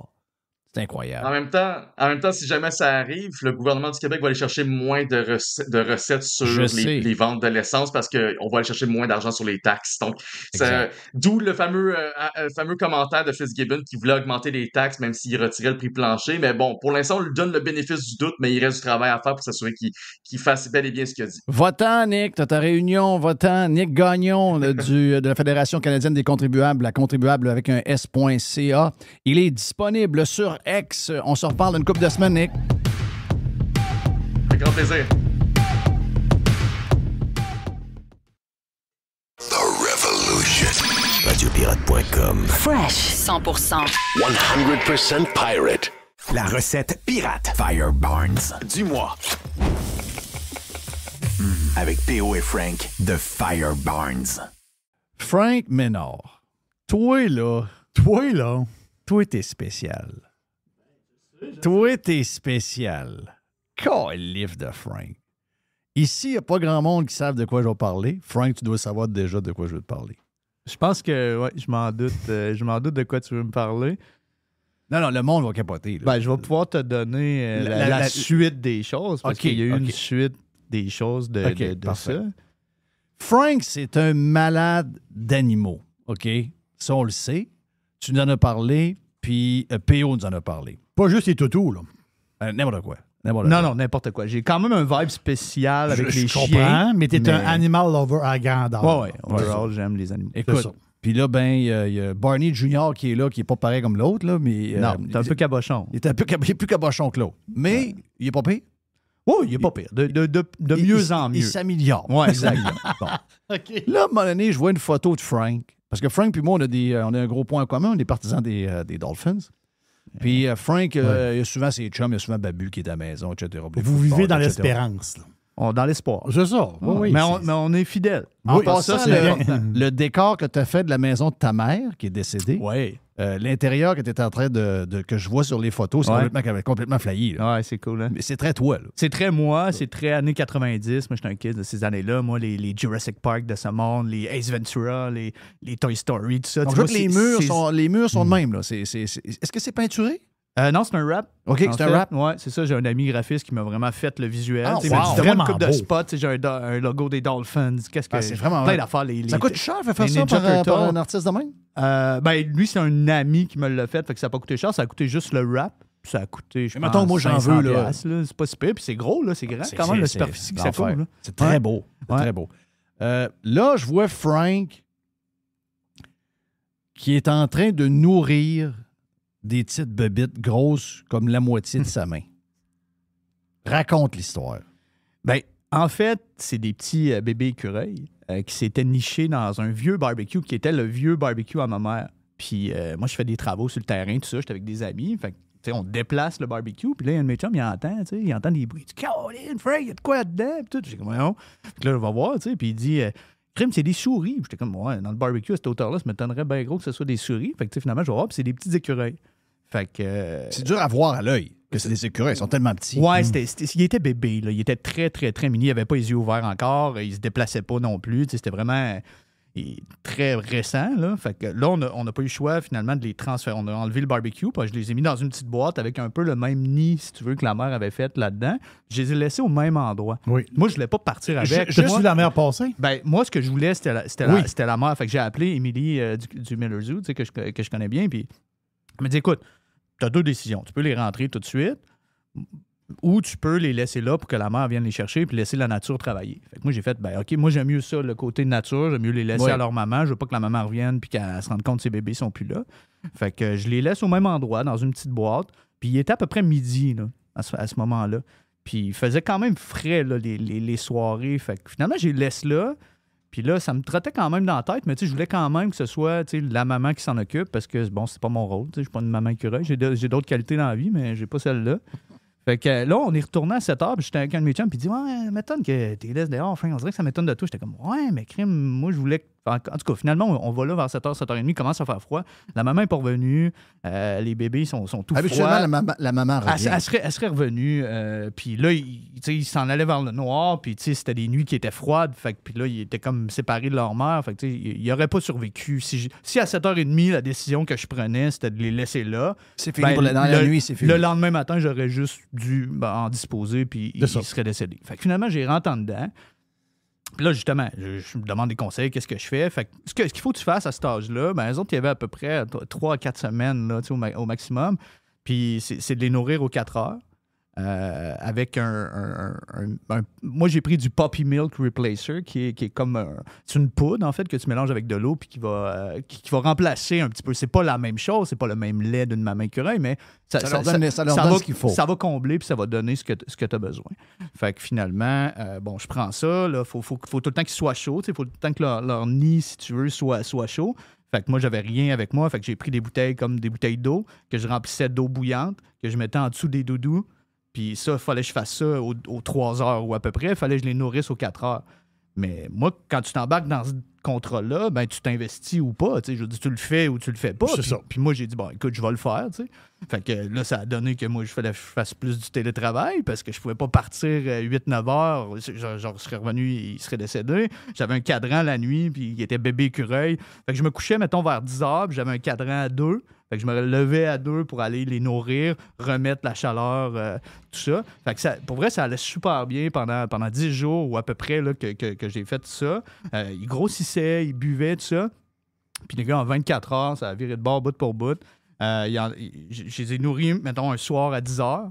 Puis à mon lever à 2 heures, il y en a 2 qui étaient décédés. Puis les autres, ils semblaient pas super en forme. Puis vois-tu, je les ai perdus le lendemain. J'étais super triste. J'étais vraiment investi. Qu'est-ce que tu penses qui est arrivé? Il y a plein de choses qui, à mon avis, peuvent arriver. C'est-tu des bactéries? Oui. C'est-tu quelque chose? Moi, il y a des chiens dans la maison. Est-ce que il y a des enzymes, il y a des ci, il y a des ça dans l'air qui, eux autres, seraient pas... ça reste quand même artificiel, ce que j'ai fait. Ces petits bébés-là, ce qu'ils avaient besoin, c'était leur maman. moi, ça a été un palier, puis j'ai comme travaillé fort pour... Moi, ce que je voulais, c'était ça, c'était de les partir un peu puis de pouvoir les ressortir après ça dans la nature. Tu sais, moi, mon but, c'était pas d'élever des écureuils dans ma maison. D'un, ça peut scraper une maison sur un pas pertant. Là. Un écureuil, c'est un rongeur. Tu sais, je veux dire, ça reste c'est peut-être des bébés qui n'ont pas eu de colostrum aussi. Ouais, ben c'est ça. Tu sais, il y a le premier lait de la mère. Ben, ça se peut qu'il l'ait pas eu. Il est important, puis comme je t'ai dit, j'étais investi, parce que là, j'étais rendu sur des groupes d'écureuils, puis là, c'est-tu le bon lait, puis là, faut que je fasse bouillir mon eau, tu sais, je peux pas prendre l'eau. Mais t'as-tu vu la mer passer à un moment donné ou zéro? Je l'ai revu 10 jours après. OK. Puis c'est drôle, parce que j'étais encore dans mon émotion, tu sais, de tristesse, puis j'étais assis, puis je travaillais, puis je check dehors, tu sais. Elle était là. Puis elle me regardait tout simplement, mais tu sais, elle est revenue comme plus tard. Je dis ça, c'était-tu sa mère? C'était-tu un autre écureuil? Je comprends. On sait pas. Je pense pas que sa mère est revenue. Probablement qu'elle est partie. Tu sais, ses bébés étaient plus là. D'un, il avait été manipulé à cause du barbecue et tout ça. Fait qu'elle a peut-être juste comme... C'est ça. Ouais, c'est ça. Fait que c'est triste, mais en même temps... Tu sais, si je les avais laissés là, ils seraient décédés de toute façon. Ça a été quand même un beau 10 jours. Fait que ça a amené mon petit côté parental. Mais ça monte ton cœur. Oui. T'es un gars de cœur. Absolument. C'est un gars de cœur. C'est extraordinaire. Moi, j'ai trouvé ça extraordinaire. Regarde, Criff de Frank. C'était incroyable. J'ai 5 chiens à la maison aussi. Ça, tu sais que ça touche beaucoup de monde. Hein? Les gens, ils réagissent à ça. C'est l'enfer. Ben, je pense que ça donne quand même une bonne image de la personne que tu es, de la façon que tu prends soin des animaux, de la façon que tu les aimes. Pas que c'est correct des gens qui n'ont pas grandi avec des animaux, puis eux autres, ils n'ont pas d'animaux domestiques, puis c'est correct, ça fait pas d'eux autres des mauvaises personnes. Mais il y en a qui sont pas fins avec les animaux, puis c'est là que moi, j'ai un gros problème. Je capote quand je vois ça. Ouais, moi, j'ai bien raide. Je le vois, tu sais, je suis beaucoup avec la SPA de Lévis comme ambassadeur, puis tu sais, je vais les voir souvent quand ils ont des chiens qui ça fait plus longtemps qu'ils sont là. Puis je fais des vidéos avec eux autres pour les promote un peu, puis essayer qu'ils se font adopter. Puis il y en a un d'ailleurs que je suis tombé en amour avec, je suis parti avec. Là. Jacques, le pirate, là, d'ailleurs, tu l'as vu, là, il manque un œil. Hein. Ouais. Bon, lui, je suis parti avec. OK. Lui, j'étais allé là pour juste faire une vidéo pour le promote. Puis le soir même, il y avait un événement qui était un gala pour la SPA. Puis j'étais là, puis le chien, il était là. Fait que la fille, elle me donne la laisse. C'est sûr que personne ne l'aurait ramassé. Non, il était plus vieux, il manquait un œil, un peu de chubby. Super fin, par exemple. Puis je l'ai ramené chez nous. Tu l'as ramené chez vous. Il est heureux, là? Oui, il se fait dorloter. Hier, j'ai reçu mon nouveau tracteur à gazon dans ma nouvelle vie de campagne. Lui, il est fou comme de la merde. Il embarque sur moi. Là. Moi, je tombe le gazon avec. Puis lui, il triple. Là. J'ai acheté des motocross aussi. T'as-tu Barney à la maison tout le temps? Oui. Oui, tu l'as? Oui, tout le monde est là. Comment il a réagi, lui, quand il arrive un nouveau chien? Parce que souvent, les chiens, si... tu sais, mettons, les chiens n'ont pas commencé ensemble. Quand il arrive un nouveau, lui, il dit, ben moi, mon chum, c'est le maître. Toi, tu viens de prendre un bout de ma place. Donc, tu sais, souvent, quelqu'un va dire, si vous achetez un deuxième chien, faites-le pour vous, ne le faites pas pour votre chien. Oui. Il y a problème. Ben, il y a plusieurs façons de le voir. Moi, j'en ai 5. OK? Si j'en avais juste un qui est vraiment comme attaché à moi, puis qui est vraiment... Je te dis pas que les autres le sont pas, mais il y a comme... Oui, c'est moi le maître, mettons, mais en bas, entre eux autres, ils ont aussi une hiérarchie. Ils ont aussi le côté meute, tu sais, pas de amis ou whatever. Il y en a qui se pognent, puis tout ça, mais l'important... Mais quand il y en a plusieurs, c'est ça, il y a vraiment un ordre. Il y a un ordre. Il y en a qui... C'est souvent peut-être pas nécessairement le plus gros, hein? Non, c'est pas nécessairement le plus gros, c'est pas nécessairement le plus vieux. Souvent, c'est le plus vieux. Moi, avant, dans ma petite meute, c'était Barney Senior, le premier Barney, mon premier bulldog. Lui, il avait pas de chicane quand il était là. Je sais pas comment dire ça. J'avais d'autres chiens. J'ai mon Basset Hound, j'avais Barney Junior qui était là, j'avais le Golden Retriever, j'avais d'autres chiens, mais quand Barney Senior était là, il n'y avait pas de chicane. Puis quand lui est décédé, là, Marvin puis Barney Junior, qui étaient des amis depuis qu'ils sont bébés, se sont mis à se battre, mais au point où je devais les séparer complètement. Ben, voyons donc. Puis j'ai fait appel à une comportementaliste, là, Liette Bélanger, d'ailleurs, pour les gens qui ont des problèmes avec des comportements. Elle, c'est une comportementaliste canine, fait que pour plein d'affaires. Puis elle m'a dit... je ne savais pas que les relations entre les chiens pouvaient changer. Ça a changé bout pour bout quand Barney Senior est parti. Ils sont déstabilisés parce que Senior est parti. Oui, ils sont déstabilisés, puis quand il y en a un qui qui partait. Il était plus vieux, là, en fait, Barney. Fait que les autres, ils le savaient. Fait que peut-être Marvin voulait prendre cette place-là. Junior n'était pas d'accord avec ça. Il voulait protéger Barney. Fait que il y a vraiment quelque chose qui se passe en dessous. C'est une question de la bouffe aussi. Des fois, il y a comme un petit privilège chez la bouffe que de l'autre. La bouffe, moi, je m'assure que ce soit vraiment égal. Quand ils mangent, ils sont souvent séparés, pas au même endroit. Puis, c'est tous des gloutons. Fait que c'est pas comme un bol qui reste là toute la journée puis il va de temps en temps. C'est vraiment, je leur donne leur bol, tout le monde mange, ça dure 30 secondes, merci, bonsoir, c'est réglé pour la journée, puis après ça va au lendemain. Mais je pense que ça, c'est important d'avoir justement, de comprendre cette espèce de hiérarchie-là. Je te dis pas que je la comprends à 100%, mais des fois, je fais comme des analyses. Comme Jacques qui est arrivé, lui, Jacques se fout des autres chiens, puis les autres chiens se foutent de lui. À partir de ce moment-là, ben, c'est ça. Lui, il fait ses affaires, puis il est bien content, puis les autres aussi. Ça, c'est hot, exactement. Hey, Frank, on est prêt pour notre recette du mois. Puis là, c'est fun parce que il annonce beau, puis on a le goût de fêter l'été. Il annonce un bel été, donc ça prend des drinks. Donc, habituellement, on fait de la bouffe, mais là, on fait 2 drinks. On fait 2 drinks. C'est rare quand même qu'on va aller mélanger sauce piquante, qu'on va aller mélanger avec cocktail, à part dans un Bloody Caesar, mettons. Mais ça se fait. C'est vraiment, vraiment bon. Fait que la recette que j'ai faite cette semaine, c'est une recette de Mai Tai. Le Mai Tai, je ne sais pas si vous connaissez ça. C'est vraiment style tiki. Là. Ça a été créé en Californie en 1944. OK, c'est pas d'hier, ça. Non, c'est pas d'hier. C'est pas la nouvelle mode. Là. C'est pas la nouvelle mode, mais le tiki revient beaucoup. Il y a beaucoup de vieux drinks qui reviennent. Oui, qui reviennent. Fait qu'un Mai Tai, c'est un vieux drink que j'avais découvert. Moi, j'étais en croisière à Dubaï, des Émirats arabes.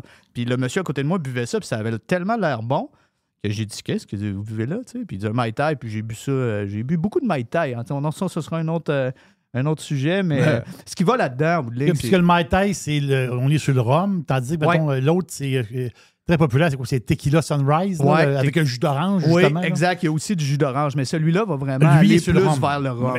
Mais là, t'as peu, là. La recette, tu me donnes là, c'est-tu un drink, ça? Oui, c'est un cocktail. Ouais, c'est sûr qu'il y a 3 onces d'alcool dans ton verre, mais... c'est pas 6 onces d'alcool?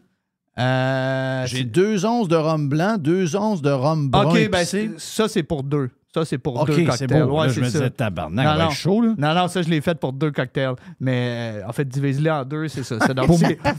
Pour moi, c'est un. Si tu vas en faire... c'est ça. Dans la vidéo que j'ai faite, une vidéo qui va sortir sur ce cocktail-là bientôt, puis je l'ai faite vraiment...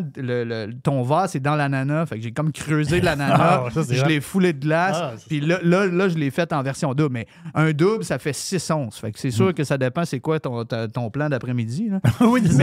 Mais ce qui va dedans, en fait, c'est du rhum ambré, du rhum épicé, du rhum brun, du rhum blanc, du triple sec. Ensuite, tu vas mettre du jus d'ananas, du jus d'orange, de la Fireburn Scotch Bonnet, qui est notre sauce quand même spicy, mais un peu citronnée. Elle est super bonne. On va aller mettre un jus de lime. On va aller mettre un peu de sirop simple. Ensuite, un peu de grenadine pour terminer. Une paille là-dedans. C'est réglé. Mais c'est sûr que ça peut être traite. Là. Est-ce que ça goûte... est-ce que l'ananas ressort beaucoup? L'ananas ressort assez bien parce que le jus d'ananas est là. Puis c'est vraiment. C'est exotique. L'ananas, ça prend beaucoup de place dans un. Oui, c'est exotique, mais je voulais que l'ananas, il goûte, mais pas trop. Okay. Le triple sec va contrer ça. Le jus de lime va aller contrer ça. Le jus d'orange aussi. Fait que il est vraiment juste bien présent. L'ananas est super bien présent là-dedans. Il y en a qui pourraient remplacer le rhum blanc par du rhum aromatisé au coconut. Pas mon buzz. Je trippe pas tant ces coconuts. Je trippe sur le rhum, les coconuts un peu moins.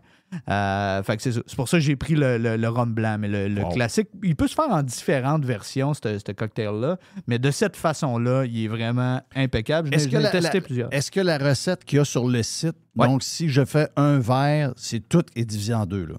Oui, c'est incluant ça. Les jus et tout, là. Exact, parce que tu as les portions, là, puis dans les portions, ça dit, là, c'est peut-être l'autre bord là, de la feuille que tu as, mais ça dit 2 portions. Fait qu'en fait, j'ai juste doublé la recette d'un verre. Là. OK, c'est beau. Donc, ça veut dire que si, mettons, on en fait un verre, c'est 1 once de jus d'orange, 1 once de jus d'ananas. Exact. 2-3 gouttes de sauce piquante, Scotch Bonnet. Ouais. Puis 2 cerises, etc. Exact. Donc, tu mets tout au shaker.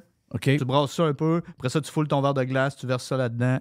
Merci, bonsoir. Tu mets des Scotch Bonnet, c'est le piment en tant que tel. Hein? Oui, c'est le piment spécial, comme un genre de gros piment jaune. Oui, il est jaune fluo. Non, c'est pas très gros. C'est gros comme un habanero. Environ. OK. Ouais. C'est le Jamaican Scotch Bonnet. C'est quoi son degré de piquanté, elle? Cette sauce-là sur Oui. la C'est moyen. sur Fireburns est à 6 sur 10. Elle est quand Ok, même quand même. spicy. Ouais, Elle est quand ouais. même spicy. Puis le pire, c'est qu'elle a l'air tellement inoffensive. Tu sais, elle est comme jaune fluo. Puis t'es comme, ah, Mais c'est wow, le ça a l'air un petit bon. côté citronné qui est bon. C'est le côté citronné qui va aller fonctionner là-dedans. Puis c'est pas spicy, là. T'as pas chaud, n'importe qui mange ça. Ça va juste t'amener une petite chaleur différente, Ouais. même que l'alcool va aller contrôler aussi. Fait que c'est vraiment un cocktail là, d'été de bord de piscine. Ouais.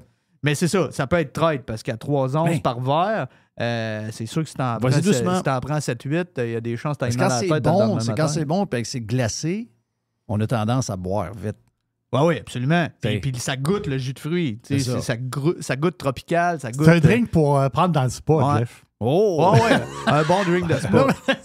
Là, je dis ça parce que Tu m'imagines dans le sport. Ouais, c'est il ça, calait. hein? T'as hâte de voir ça. j'ai hâte, tu dis, tu peux pas savoir. Parce que tu m'es tellement écœuré que mon spa. Là, je dis, Chris, là, ça va être ton tour. Hey, l'autre recette Ouais. qui est dans le site, je ne l'ai pas devant moi. Puis tu dis Ouais. que tu as fait une vidéo TikTok avec ça? Oui, exactement. Ça, on peut aller voir sur le Fireburns, sur le Instagram de Fireburns. Le vidéo est là. C'est une sangria épicée, melon d'eau, fraise. OK. Puis je l'ai épicée avec la tequila lime. Fait qu'elle, dans le fond, dans un gros bol à punch, tu vas prendre une bouteille de rosé, une bouteille de Prosecco, C'est. OK. ensuite 3 à 4 shots de tequila, ensuite du jus de canneberge rose, tu sais, le jus de canneberge rosé, puis avec des fraises, des fraises, du melon d'eau, de la menthe. Tu vas aller tout vraiment mélanger ça ensemble. Puis quand tu vas aller, puis là, tu as ton gros bol à punch. Puis quand tu vas aller te servir ton verre, tu le verses aux 3/4. Tu vas juste aller topper avec du Prosecco le dernier quart. OK, pour lui donner un peu de... Pour lui donner, ouais, C'est juste ça. le petit... Oh oui. Mais les gars, ça, là, c'est... Le Prosecco, il vient à la fin pour pas perdre les bulles. Ouais, Tu vois, exactement ça. tu le mets quand même dans Tu ton, mets dans- dans ton t'en mets mix un peu dans la original. recette, T'en rajoutes mais tu à vas la À la fin, rajouter. t'en rajoutes. Voilà. Quand tu le sers, ton verre, il est tout beau, il est tout pétillant, les bulles sont là. Moi, j'étais un gars de pétillant. Puis j'ai fait un petit rimmer avec nos épices El Paso, qui sont nos épices un peu style mexicaine. Le sucre de canne bio là-dessus va venir t'amener un petit côté épicé, mais sucré en même temps, avec le melon d'eau et les fraises. Ça, c'est encore plus traite que l'autre. Oui. Tu sais, j'étais allé soft avec les 3-4 shots de tequila, mais tu peux mettre un, C'est ça. tu peux mettre un 13 onces. Rosé, easy. Prosecco, tequila, jus de canneberge blanche. Rosé. Un rosé. Mais parfait. ça ferait avec blanche Oh, c'est aussi, ça, là, ça, ça ferait parfait. super bien. On est dans une époque très, très, très tequila. Là. On est très, très, très tequila. La Oui. tequila reprend un Oui. peu. Mais tu sais, nous autres, on a connu la tequila avec la tequila Bang Bang qui goûtait le yaourt, puis c'était pas bon. Puis c'était ça qu'on avait d'un bar dans le temps. Fait qu'il y a beaucoup de monde qui ont fait « Ah, moi, j'aime pas la tequila, puis j'en boirais Ouais, pas. » c'est ça, mais ça n'a rien à voir Il y avec en ça. a certaines, une bonne tequila bien faite. C'est sûr quoi que la patente de quoi ils font ça déjà, le nom de... la gave. La Ouais, gave, c'est ouais, ça. exact. Il y a beaucoup de grades de qualité là-dedans. Oui, absolument. Puis au moment de la fabrication Exactement. aussi. Mais c'est ça, il y en a des bonnes. C'est sûr que ça goûte quand même fort, là, de la tequila. Oh, C'est- oui, il y a- moi, je tu sais, suis... ça devient pas un faut jus que de je sois fruits, dans un verre où c'est maquillé un peu. Là. Ouais, ben c'est ça. Ben là-dedans, ben en fait, dans le verre que la sangria, là, c'est sûr que t'aimerais ça. Là. Parce que, justement, toutes les autres affaires Toutes les autres affaires, prennent de la place. ils prennent de la place. Fait que t'as comme juste peut-être le bon côté Ouais. de la tequila. Exact. Mais c'est ça. Fait que dans le fond, dans les Reels, on a commencé à en faire des petites vidéos en bas d'1 minute. Là, tu vois, puis c'est facile, tu es capable de reproduire la recette assez facilement. Puis celui qu'on a lancé cette semaine, c'est le homard thermidor façon cajun. Là. Ça, les gars, ça a juste aucun bon sens là, avec nos épices mardi gras. Là. Mhm.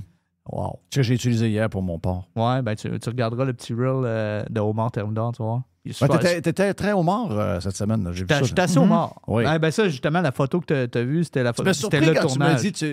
dit t'as pas de misère à le baigner dans le beurre à l'ail. Ben, c'est un classique. J'ai Je sais. appris à découvrir le homard comme ça. C'est très, très rare que je fais ça. Mais souvent, si je vais aller souper chez quelqu'un, ou tu sais, des fois, il y a un buffet de homard, quelque chose comme ça, ben, le classique, c'est ça. Il Ah oui, t'arrive c'est sûr avec que c'est un classique. petit bol de beurre à l'ail.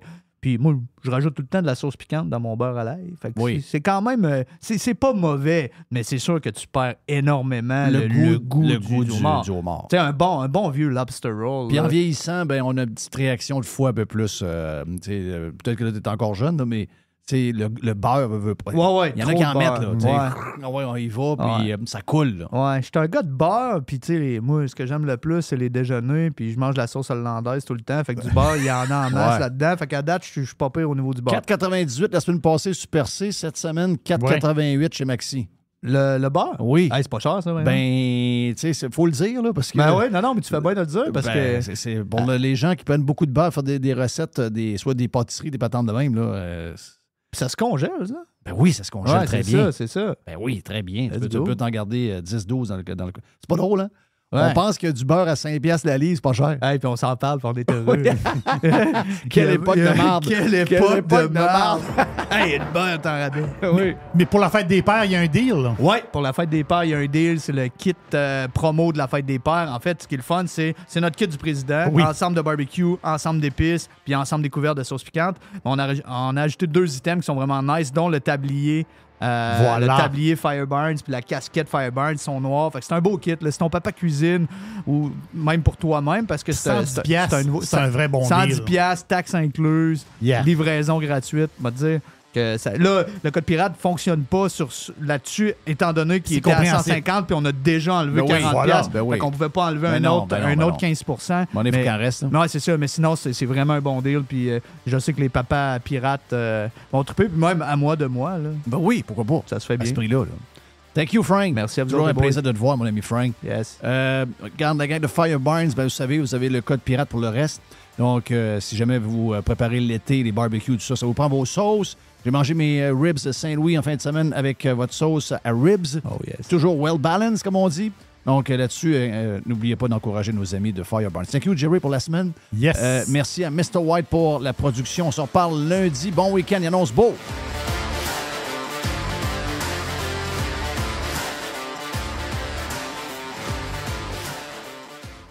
La recette pirate Fireburns du mois. Avec P.O. et Frank de Fireburns. Jeff Fillion.